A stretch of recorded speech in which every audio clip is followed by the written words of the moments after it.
Good morning, class 10 students. Here is your new topic, topic number 4.3, the strange craze of Britain.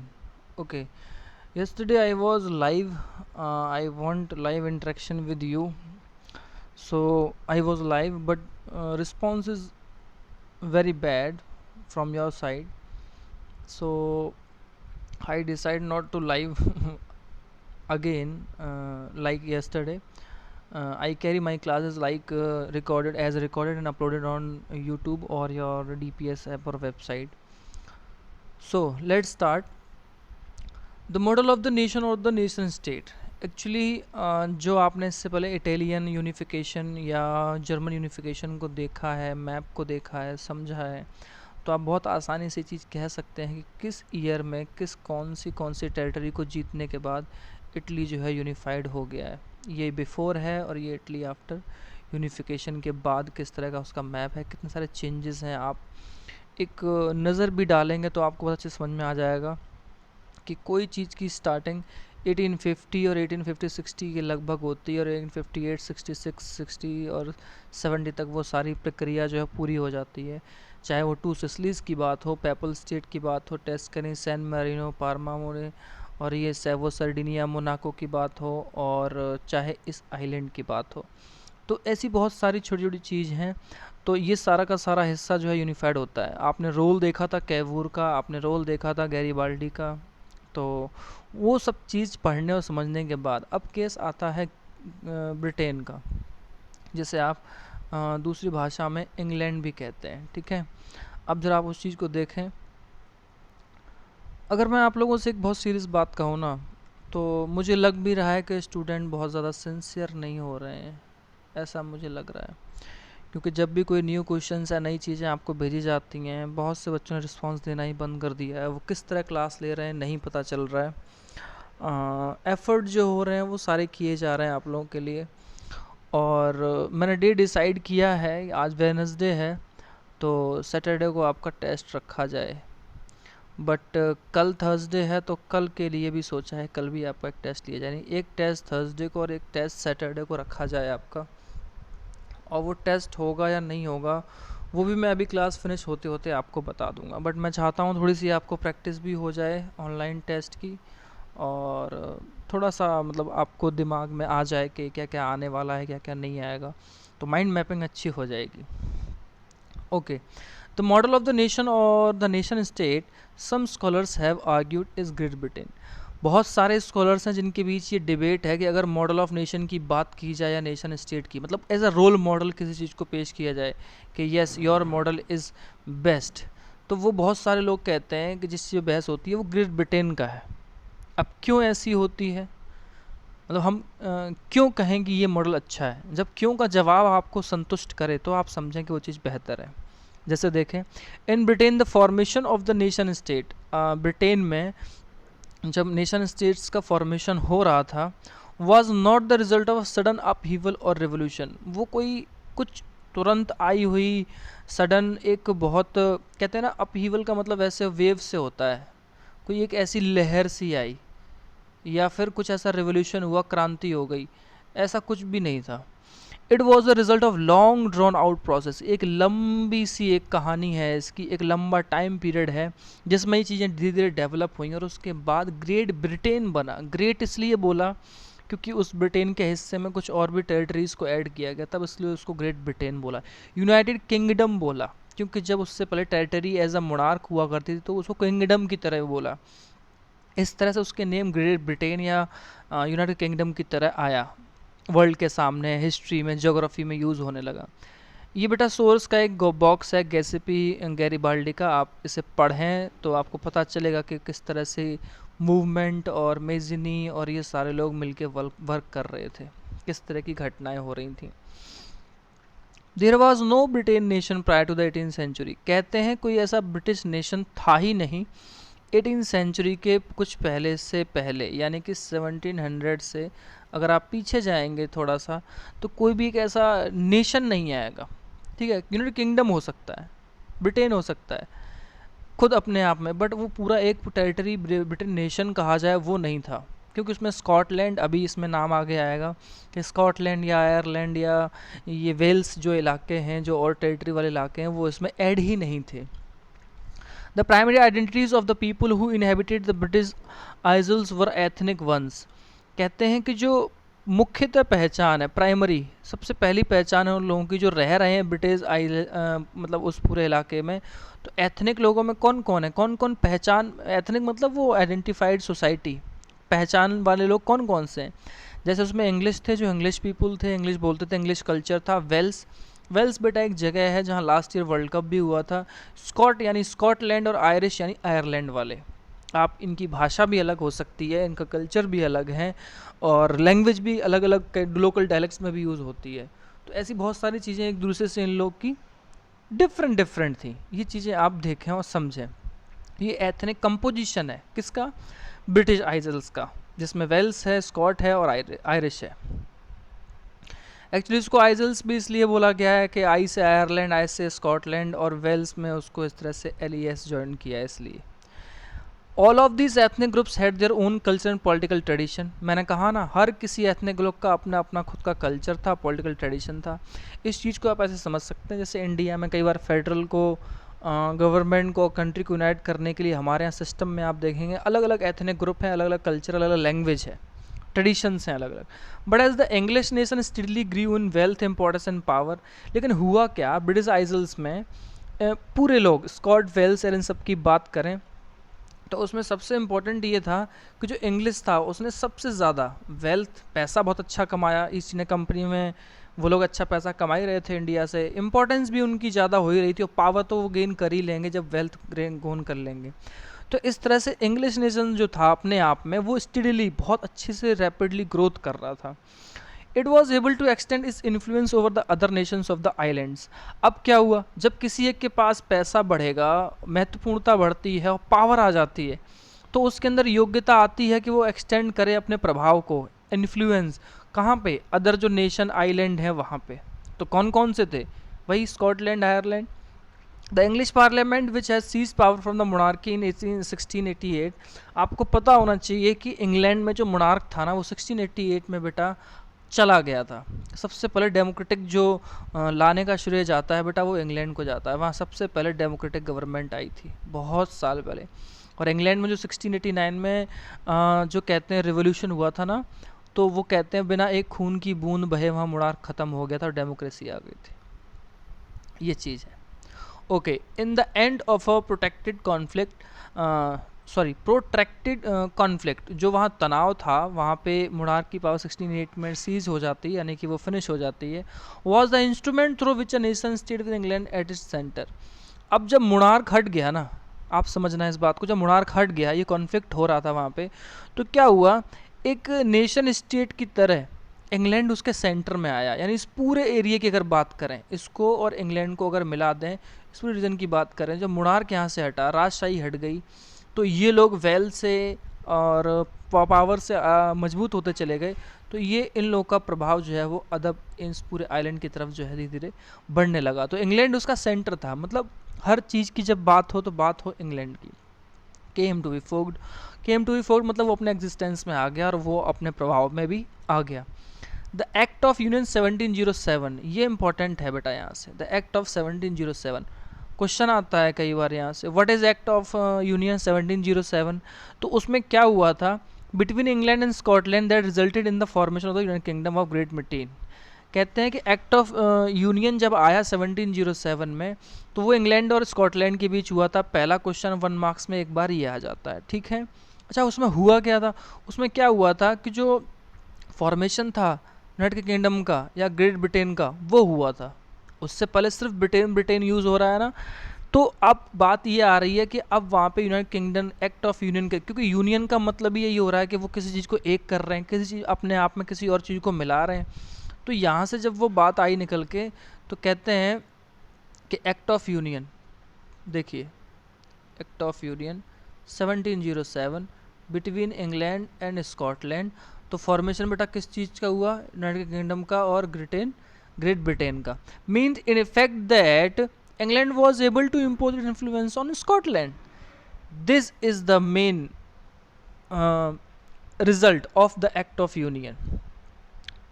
छोटे छोटे question यहाँ से कई सारे बने, आपको समझ में आए होंगे। एक्ट ऑफ यूनियन 1707 क्या है, किन दो देशों के बीच हुआ, उससे किस चीज़ का फॉर्मेशन हुआ, या great Britain United kingdom formation किस एक्ट से हुआ, ऐसे भी क्वेश्चन आता है। और सबसे बड़ी बात, उसका इफेक्ट किस तरह से देखा गया कि that England was able to impose its influence on Scotland. ये पॉलिटिकली देखा गया कि इंग्लैंड ने अपना प्रभाव स्कॉटलैंड पे छोड़ दिया, यानी छोड़ दिया मतलब उसको अपने में मिला लिया।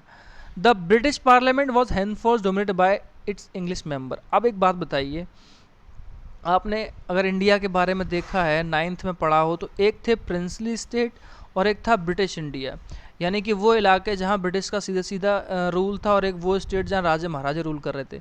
बट ये प्रिंसली स्टेट अंडर किसके थे? ब्रिटिश के। तो डोमिनेंस किसका था? ब्रिटिश लोगों का, इसलिए ब्रिटिश इंडिया बोलते थे। ठीक वैसे ही पार्लियामेंट में, ब्रिटिश पार्लियामेंट में जो डोमिनेंस था वो इंग्लिश मेंबर्स का था। मींस इंग्लैंड जो कि वेल्दी और पावरली बहुत ज़्यादा इन्फ्लुएंस कर रहा था उस पूरे रीजन में, तो उसके मेंबर्स ज़्यादा थे, उनकी जो इलेक्टेड मेंबर्स थे वो ज़्यादा थे, तो वो अपनी पावर जो है उनको वो थोप रहे थे स्कॉटलैंड पे। The growth of the Britain identity mean that Scotland's distinctive culture and political institution was systematically suppressed। तो अब बात ये होगी कि जब इंग्लिश आइडेंटिटी, ब्रिटिश आइडेंटिटी की ग्रोथ होगी, मतलब वो अपनी पहचान बढ़ाएंगे, तो इसका मतलब है जो स्कॉटलैंड का अपना एक खुद का अलग कल्चर है और जो पॉलिटिकल इंस्टीट्यूशंस हैं, मतलब वहाँ पॉलिटिकली जिस तरह की चीज़ें हो रही हैं, अब वो कहीं ना कहीं उनको सिस्टमेटिकली गायब कर दिया जाएगा या उनको दबा दिया जाएगा। सप्रेस्ड का मतलब ये होता है, दबा दिया जाना मतलब वो वर्ड क्या होता है? अंडरमाइन करना,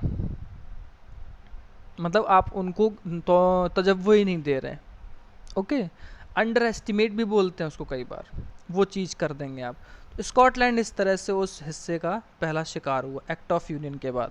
ये उसकी पूरी कहानी है एक्ट ऑफ यूनियन की। यस, आगे देखिए।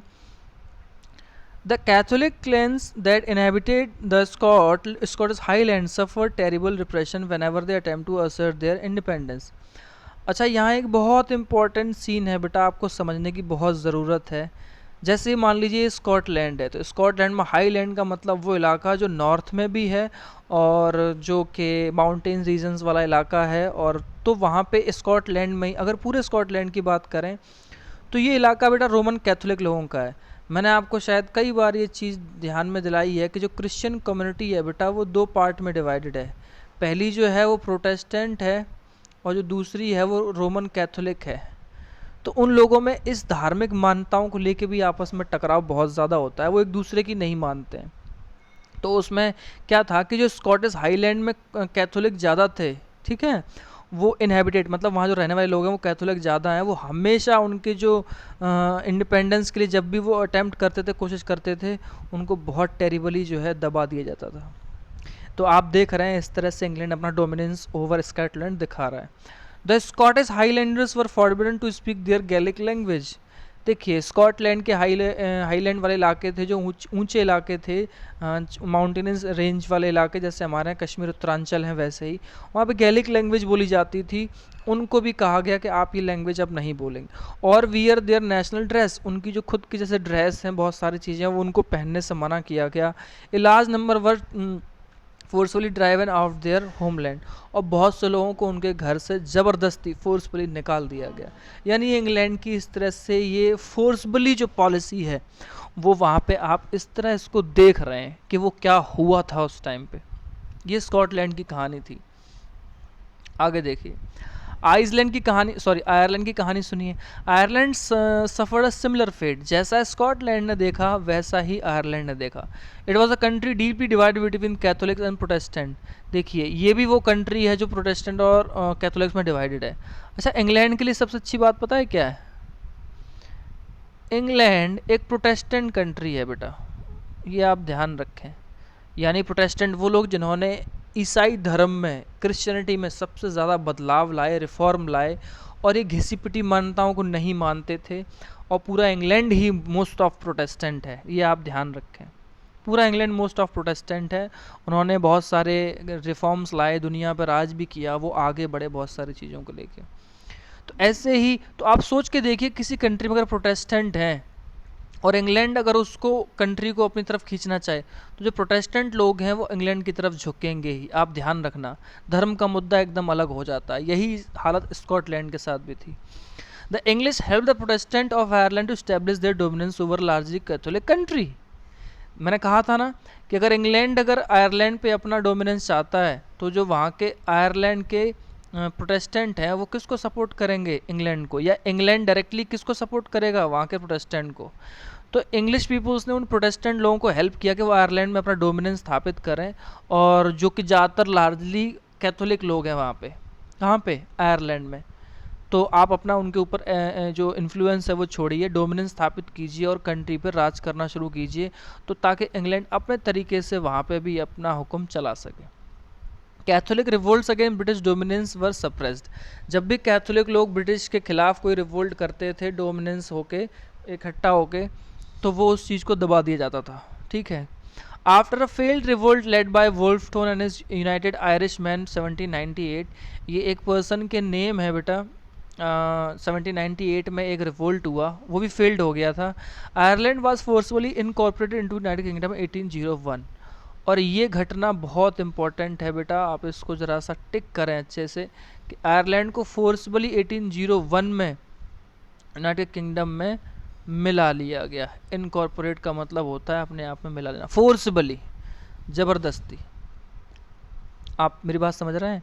कभी अगर कोई ये कहे कि इंडिया या पाकिस्तान की कश्मीर के लिए लड़ाई है, ज़बरदस्ती मिला लिया, ये मिला लिया, तो दुनिया के हर हिस्से में ऐसी कहानी मिलेगी आपको। आयरलैंड का कहानी भी आपने आज समझा, और इंग्लैंड मतलब इंग्लैंड के साथ। ओके, तो जब ये सारी चीज़ें हुई तो क्या फिर आया, a new British nation was फोक through a propagation of a dominant English culture. फिर क्या हुआ कि जब 1801 में यूनाइटेड किंगडम और ने आयरलैंड को अपने में इनकॉर्पोरेट कर लिया, तो एक नया ब्रिटिश नेशन जो है सामने आया, जिसमें डोमिनेंस सबसे ज़्यादा किस चीज़ का था, इंग्लिश कल्चर का। English language, English culture, English parliament में जो लोग हैं सबसे ज़्यादा मेंबर भी उनके हैं, और प्रोटेस्टेंट का साथ है, और कैथोलिक को हमेशा दबाया गया। और फिर क्या हुआ, the symbol of the new Britain, the British flag, Union Jack.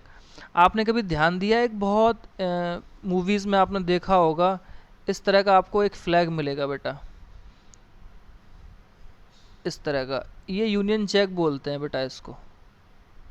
इस तरह का फ्लैग होगा, ब्लू में, वाइट में और रेड कलर में, ये यूनियन जैक है। और ये कई बार आपको इंग्लैंड और ऑस्ट्रेलिया के झंडे पे भी साइड से मिलेगा, आप इसको देखना कई बार। और वैसे एक और है इंग्लैंड का झंडा, लेकिन ये यूनियन जैक पता है किस चीज़ के लिए इस्तेमाल होता था, पूरे ग्रेट ब्रिटेन के लिए यूज़ होता था बेटा। ठीक है।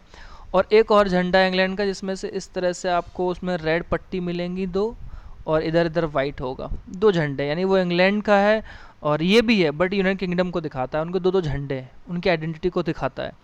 जिसको ब्रिटिश फ्लैग, जिसे यूनियन जैक बोलते हैं। National anthem God save our noble king, जो वहाँ का नेशनल एंथम है, उसको अपनाया गया। ये ठीक वही कहानी है ना जब आप शुरुआत में पढ़ रहे थे द मेकिंग ऑफ नेशनलिज्म, और वो सारी चीज़ें जब आप समझ रहे थे तो आपने जाना था किस तरह से फ्रेंच में वो सब चीज़ें हुई, इंग्लैंड में हुई और इंडिया में हुई। तो वही नया फ्लैग, न्यू नेशनल एंथम और इंग्लिश लैंग्वेज एक्टिवली प्रमोटेड, उसको प्रमोट किया गया। And the older nation survived only subordinate partner in the this union. और इस पूरे यूनियन में, किसमें, ब्रिटिश यूनाइटेड किंगडम में, जो अदर कंट्रीज़ हैं, नेशन है, उनको सबॉर्डिनेट पार्टनर की तरह से रखा गया। सबसे ज़्यादा active English culture, English language और इन चीज़ों को बढ़ावा दिया गया, आगे बढ़ाया गया। ये केस है इंग्लैंड का, ये कहानी है इंग्लैंड की। न्यू वर्ड्स में आप जाएंगे अच्छे से तो आप देखें इसको, sorry, new words, ethnic, related to a common racial, tribal और कल्चरल ओरिजिन और background that the community identified with और क्लेम्स। एक ऐसी कम्युनिटी जिसके बैकग्राउंड में उसकी पहचान छुपी है, उसके रेस से, उसके ट्राइबल होने से या कल्चरल ओरिजिन से, उन सबको हम एथनिक कहते हैं। ठीक है। जैसे आर्यंस और नॉन आर्यंस और जर्मन्स के बीच की जो चीज़ें हैं, आप 9th क्लास से पढ़ते आए, ये वो वाली चीज़ें हैं। ये चैप्टर बेटा आज आपका फिनिश होता है। बहुत तेज़ी से हम यूनिट को फिनिश करने की तरफ बढ़ रहे हैं। ये आपका कल हम स्टार्ट करेंगे, टुमारो। हाँ, तो सबसे इम्पोर्टेंट बात बेटा, कल टेस्ट होगा, आप इस चीज़ का ध्यान रखें। टेस्ट ज़्यादा से ज़्यादा 15-20 मिनट का होगा, बाकी टाइम में हम क्लास भी आपका लेंगे। और क्लास लेना ज़रूरी है, भले ही 15 मिनट की क्लास हो, वो बहुत ज़रूरी है। छोटे छोटे टॉपिक करे करना है। तो टेस्ट किस चीज़ का होगा वो मैं आपको बता देता हूँ। टेस्ट आपका होगा सिविक्स में चैप्टर 1, सिविक्स चैप्टर 1 एंड